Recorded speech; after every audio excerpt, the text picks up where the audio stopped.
చెమట కారి ఈయన మీద పడిపోయింది భూలోకం మీద ఈ చెమట. ఆ చెమట పడి అది ఇలా కళ్ళు మూసుకుని ఇలా ఉన్నాడు, ఈ తపస్సులో ఉన్నాడు. ఉంటే ఇది ఏడ్చేసింది, ఈ సొక్కై పడిపోయి భూలోకం మీద పడిపోయి ఇది ఆదిశక్తి అయి పుట్టింది అనమాట. ఇది దుర్గమ్మ ఆడపిల్ల అయి పుట్టి అని ఆడుతుంటే నన్ను ఆకలేస్తుంది, నాకు ఆకలేస్తుంది, నాకు ఆకలేస్తుంది అంటే ఇదేటి ఇలా గొప్ప కళ్ళు తెరిచి చూసాడట. చూతకి ఇదేటి ఆకలి అంటుంది, ఏడు దెయ్యమో దేవరు అనుకుని నాన్న. చూతకి నాన్న నీ కంటను పుట్టాను, నేను ఏదో నీ కన్న కూతురిని అవి ఒక పాట పాడుతుంది. ఆ పాట పడితే నా కూతురివేనా అనుకున్నట్టు, అమ్మ పలానా పట్టణం వెళ్ళమ్మా వేసుకొని రా అన్నది. వెళ్ళిందట పట్టణం మొత్తం మనుషులకి ఆవులకి గోవులకి మొత్తం వెలిసిందట. ఇంకా అయినా చాలదు, మొత్తం లోకమంతా ఏకదంతమాట, పెద్ద దంతమాట. ఆగంటే అది ఒక సముద్రం మీద నడుతుంది.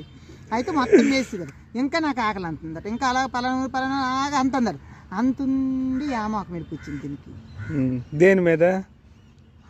మగోళ్ళు కావాలి. యామాకు మీద కూర్చుంది. నువ్వు నా దగ్గర రమ్మందరు తండ్రి నా దగ్గర రమ్మందరు.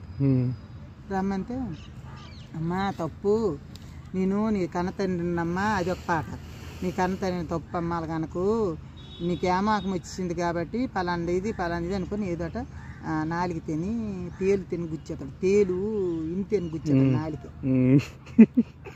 ఎవరు ఈశ్వరుడు. మళ్ళా ఇంకో దీటి చూసావా సోలం దించేతారు. అంటే అహంకారం తగ్గిపోయినట్టు, అంటే మరి ఆకర్షణ మరి ఉండదు.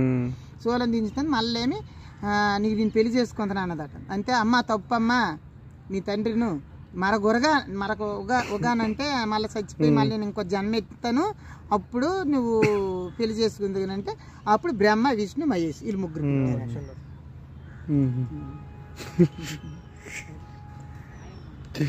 ఇస్తే అప్పుడేమి మళ్ళీ ఈశ్వరుడికి ఏమి సగం చేతులు తీసుకుని తీసుకుని